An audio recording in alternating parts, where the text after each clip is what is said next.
नमस्कार, मैं रविश कुमार। जिंदाबाद मुर्दाबाद के खांचे में हर फैसले को देखना हमारी सर्वोच्च राजनीतिक समझदारी होती जा रही है। बजट पेश होते ही गरीब विरोधी, विकास विरोधी बताकर नेताओं ने पल्ले झाड़ लिए, शायद यह सोचकर कि लोग बजट के प्रावधानों और आर्थिक विकास की जरूरत जैसे जटिल विषयों पर दिलचस्पी कम रखते होंगे।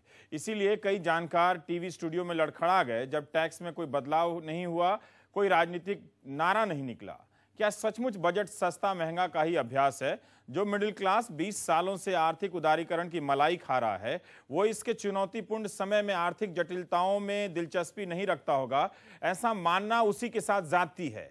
वित्त मंत्री कहते हैं कि आर्थिक विकास अच्छा होगा तो राजनीतिक लाभ मिलेगा। कर्ज माफी और मनरेगा के बाद भी हमें शहरों में ज्यादा वोट मिले थे, तो इस बार का बजट वोट का भले ना हो, लेकिन क्या ग्रोथ का है? इसमें निवेश का कौन सा माहौल बनाने की क्षमता नजर आती है जिससे ग्रोथ होने लगेगा? नौकरियां बढ़ेंगी और महंगाई कम हो जाएगी। राजनीतिक पक्ष आपके सामने है, तो आज हम लोग में कोशिश करेंगे कि इसके आर्थिक पहलुओं को समझने की, उस पर बात करने की। हमारे साथ हैं धीरेन्द्र कुमार हैं, सीईओ वैल्यू रिसर्च के। MK वेन्यू साहब हैं, आप आर्थिक पत्रकार हैं, इकोनॉमिस्ट हैं। प्रंजय गुहा ठाकुरता, आप भी आर्थिक पत्रकार। और बेंगलोर से हैं आप टीवी मोहन दास पाई साहब हैं, chairman Manipal global education services private limited. और इन्फोसिस से भी आप जुड़कर देखे जाते हैं। पाई साहब, हम ये जानना चाहते हैं कि अभी ओबामा साहब ने एक फैसला लिया है कि सरकारी खर्चे में काफ़ी कटौती की है और मिडिल क्लास पे भी एक कमेंट किया है, और वहाँ लोग बता रहे हैं कि 8 लाख जो सरकारी नौकरियाँ हैं वो कम हो जाएंगी या उनकी सैलरी कम हो जाएगी, उनके पेचेक्स कम हो जाएंगे। ब्रिटेन, यूरोप, इन सब की स्थिति को देखते हुए हमारे चिदम्बरम साहब के फैसलों में कुछ बुनियादी बड़ी बात आपको क्या नजर आई जिससे लगा कि हाँ, ये शायद हालात को बदलने की कोशिश कर रहे हैं, या फिर सब कुछ सरेंडर जैसा ही है? देखिए, पहले हमको ये याद रखना पड़ेगा कि देश की आर्थिक स्थिति क्या थी। देश की आर्थिक स्थिति बहुत बुरी थी, क्योंकि फिस्कल डेफिसिट यानी सरकार जो बोरो कर रही है वो बहुत ज्यादा था, एक्सपेंडिचर बहुत ज्यादा था, टैक्स रेवेन्यूज कम था, करंट अकाउंट डेफिसिट यानी कि जो हम बाहर से पैसा लाना है हमारे डेट्स पे करने के लिए वो भी बहुत ज्यादा था, इन्फ्लेशन बहुत ज्यादा था, और सबसे बढ़िया इन्वेस्टर्स लोगों में कॉन्फिडेंस कम थी, क्योंकि पिछले साल में रेट्रोस्पेक्टिव अमेंडमेंट किया था, गार किया था। ये सब प्रॉब्लम्स थे। और चिदम्बरम साहब ने बजट में पहले कच्चा कम किया है, प्लान से 1 लाख करोड़ कम किया है, और फिस्कल डेफिसिट 5.2% तक किया है। हम उनसे झगड़ा कर सकते हैं कि फिस्कल डेफिसिट करने के लिए सब्सिडी अगले साल डाल दिया है, तो भी उन्होंने अटेम्प्ट किया है। इससे ये हमको पता चलता है कि अगले साल कुछ इन्फ्लेशन कम हो सकता है, क्योंकि सरकार मार्केट से और बोरिंग कम करेगी, और अगर इन्फ्लेशन कम हो तो लोगों का रियल इनकम ज्यादा होगा। और अगर सरकार लोअर बोरिंग करेगी तो प्राइवेट सेक्टर के लिए इंटरेस्ट रेट कम होगा और इन्वेस्टमेंट आएगा। अगर इन्वेस्टमेंट ज्यादा होगा तो जॉब्स होगा। और इन्वेस्टर्स को कॉन्फिडेंस भी दिया है कि जो उन्होंने वादा किया था वादा करेंगे, तो समझता हूं कि अभी आर्थिक स्थिति सुधर जाएगी। जी प्रंजय, हम ये जानना चाहते हैं मुद्रास्फीति के संदर्भ में कि ये खर्चा कम कर देना ही क्या काफी है क्या इन्फ्लेशन को कंट्रोल करने में?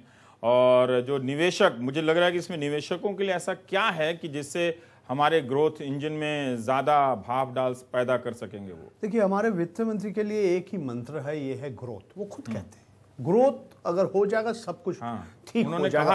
हाँ, मुद्रास्फीति कम हो जाएगा। किसानों का कर्ज माफ करने से कोई फायदा नहीं हुआ, हम शहरों में ज्यादा जीते। चिदम्बरम जी विश्वास करते हैं, वो है नया उदारीकरण, नियो लिबरल उनका चिंताधारा है। वो समझते हैं अगर ग्रोथ हो जाएगा सारी समस्या भारतवर्ष का खत्म हो जाएगा, बेरोजगारी कम हो जाएगा, मुद्रास्फीति कम हो जाएगा, और दुनिया में तो भारतवर्ष का छवि एकदम उज्जवल हो जाएगा। मैं समझता हूँ नहीं होने वाला। देखिए, हर वित्त मंत्री आशावादी होते हैं, हम उनको पैसे देते हैं, हमारे पैसे से वो उनका तनख्वाह मिलता है ना, आशावादी होने के लिए हम उनको पैसा देते हैं। मगर ज्यादा अगर आशावादी हो जाएंगे ना, तो ये मेरा कहना है। ज्यादा क्यों कह रहे हैं? हर कोई कह रहा है कि काफी संभल कर वो आशावादी नजर आ रहे हैं। मैं समझता हूँ वो ज्यादा आशावादी हो गए। वो थोड़ा वास्तव से हट के आशावादी हो गए। क्योंकि हमें 2 मिनट दीजिए। देखिए, इस समय हम जब बात करें, इस वक्त भारतवर्ष का सकल घरेलू उत्पाद 4.5% बढ़ रहे हैं। चिदम्बरम जी की उम्मीद है कि आने वाले वित्तीय साल में ये 6.5 हो जाएंगे या कि 2% बढ़ जाएंगे। कैसे बढ़ेंगे? और ये भी वो सोच रहे हैं कि अभी हमारा मुद्रास्फीति है, जो थोक मूल्य सूचकांक होलसेल प्राइस इंडेक्स, वो 6.5 और 7% के आसपास है, वो ऐसे ही रहेंगे। और आने वाले हम देख रहे हैं कि जो उपभोक्ता के लिए जो सूचकांक है, कंज्यूमर प्राइस इंडेक्स जो बोलते हैं, वो 10% से ज्यादा। और सबसे जो आम आदमी के लिए वित्तीय घाटा कम हो गया, कुछ लेना देने नहीं है, मगर खाद्यान्न का दाम जिस रफ्तार से बढ़ रहा है 10% से ज्यादा बढ़ रहा है। तो चिदम्बरम जी सोच रहे हैं कि आने वाले वित्तीय साल में जहां पे हमें यही 6.5% हमारा मुद्रास्फीति होगा। मैं आपके लिए बहुत नम्रता से हम कहना चाहते हो क्यों नहीं होने वाले हैं। पहला बात देखिए, पेट्रोलियम पदार्थ के ऊपर जो सब्सिडी वित्त मंत्री दिया, वो उन्होंने कम किया है, 96,000 करोड़ के आसपास से कम करके वो 32,000 करोड़ कम करके 65,000 करोड़ लाए। इसका मतलब क्या है? दाम बढ़ेंगे। डीजल, और कल रात को ही आपका डीजल का कीमत बढ़ गया। आप देखिए, रातारात पवन बंसल जी का अरिथमेटिक बदल गया। वो 100 रुपया ज्यादा हर लीटर डीजल के ऊपर रेलवे को देना पड़ेगा। तो अगर आप सब्सिडी कम करेंगे और फिर आप कहेंगे कि मुद्रास्फीति भी वही रहेंगे, मैं समझता हूं ये देखिए, दो और कहना चाहता हूं। खाद के ऊपर जो सब्सिडी दे रहे हैं, जहां था पिछले साल वहीं पे भी है। हाँ, यानी कि वो कम भी हुआ है, एक तरह से प्रतिशत में देखें तो काफी कम हुआ है, 5,000 करोड़। देखिए 65,000 करोड़ जहां थे वहीं पे है। खाद्यान्न के ऊपर जो सब्सिडी उन्होंने दिया वो चिदम्बरम जी से कम हो जाएगा। फिर कह रहे कि अगर खाद्य सुरक्षा का नया कानून आ जाएगा, हमने अभी 10,000 करोड़ रखा और पैसे देने के लिए तैयार है। और उन्होंने खुद कहा कि 1 लाख करोड़ हमने जो प्लान का खर्चा होता है वो इस साल खर्चा करना था, मगर वो कम कर दिया। और बोला ये अच्छा है क्योंकि हमारे सरकार ठीक तरह से पैसा खर्च नहीं कर पा रहे, तो एकदम सारे खर्च हो जाते हैं 1-3-4 महीना में, तो ये हम कट कर दिए, तो इसका असर नहीं पड़ेगा। मुद्रास्फीति कम होगी नहीं? मेरा कहना है कि मुद्रास्फीति कम नहीं होंगे। जिस रफ्तार से वो सोच रहे कि हमारे देश के सकल घरेलू उत्पाद बढ़ेगा, शायद नहीं होगा।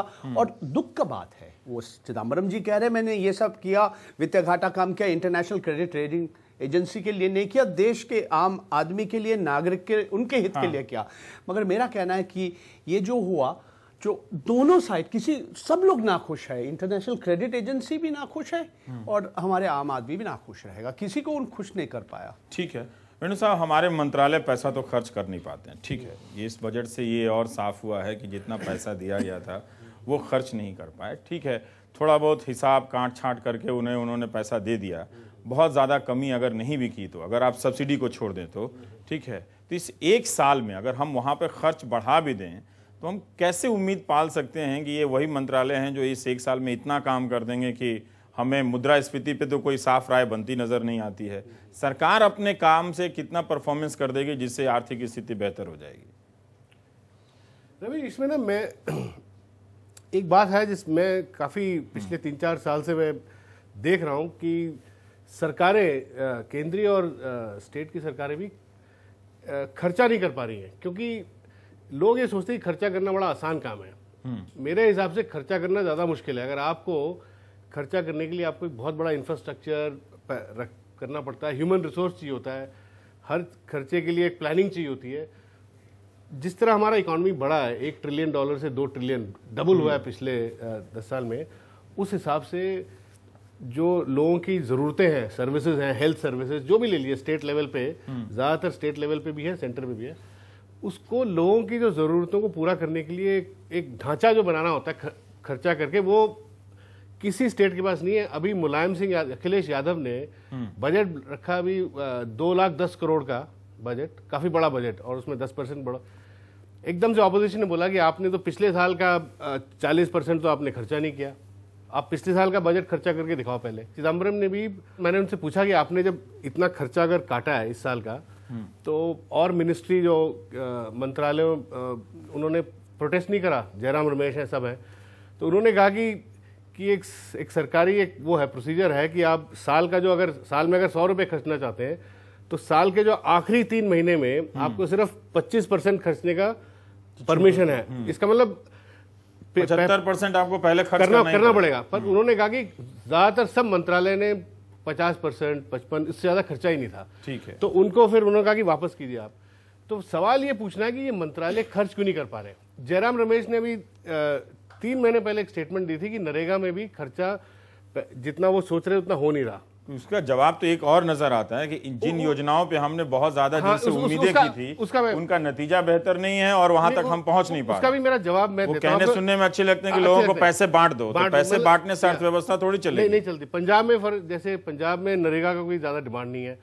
तो आज की तारीख में जरूरत इस बात की है कि केंद्रीय सरकार और सेंट्रल प्राइम मिनिस्टर और वित्त मंत्री मिलके ये देखेंगे भी कहाँ खर्चा होना चाहिए और एक कंसेंसस वो बिल्ड करें कि अगर गुजरात को यहाँ इस जगह खर्चा करना है तो वो वहां करें, बिहार को किसी और चीजों की जरूरत तो वहां करें, यूपी। आजकल क्या कि एक ही चीज वन कैप फिट ऑल जो है 4-5 चीजें बड़ी स्कीमें हैं उसी के तहत सबको पैसे ये चीज वो ठीक कर पाए इस बजट में इन कमियों उसमें स्टेट्स को भी मिलके बैठ के करना पड़ेगा।